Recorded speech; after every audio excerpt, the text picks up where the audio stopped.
पनवेल महानगरपालिका निवडणुकीचं बिगुल वाजलंय। शहरातील 20 वॉर्ड आणि 78 नगरसेवक मैदानात उतरलेत आणि निवडणुकीचा संघर्ष रंगतदार सुरू झालाय। या मैदानात शेकअप, शिवसेना, उद्धव ठाकरे गट, भाजप आणि काँग्रेस सगळे पक्ष सज्ज आहेत। प्रत्येक पक्ष आपापल्या उमेदवारांसह जनता जवळ जाऊन पाठिंबा मिळवण्यासाठी जोरदार प्रयत्न करत आहे।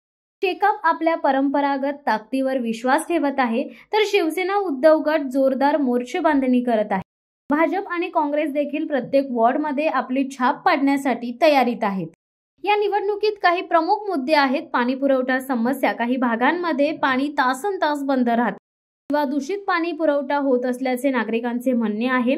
रस्त्यांवर खड्डे पडले आहेत, ज्यामुळे वाहनधारकांना आणि पादचाऱ्यांना अडचणी येत आहेत आणि अपघाताची शक्यता वाढली आहे। मालमत्ता कर वाद, महापालिकेने मालमत्ता करात वाढ केली आहे, ज्यामुळे नागरिकांमध्ये नाराजी आहे।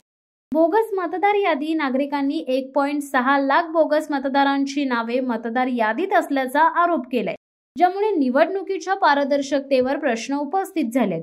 प्रत्येक वॉर्डमध्ये उमेदवार आणि पक्ष आपली ताकद दाखवून देत आहेत। रोड शो, सभा आणि प्रचार कार्यक्रम राबवले जात आहेत।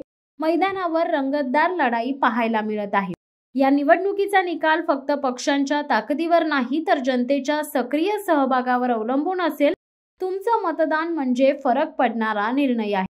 पनवेल महानगरपालिकेची निवडणूक फक्त एका शहराची नाहीये, तर राजकीय ताकद, जनतेचा विश्वास आणि विकासाच्या मार्गाचा निर्णय ठरणारी लढाई आहे।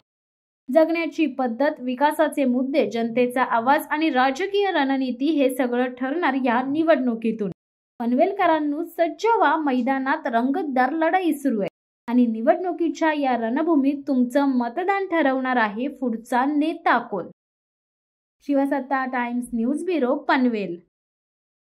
दे धडक बेधडक वृत्त देणाऱ्या आपल्या शिवसत्ता टाइम्स न्यूज चॅनलला लाल बटन दाबून सबस्क्राईब करा आणि बेल आयकॉनला क्लिक करायला विसरू नका।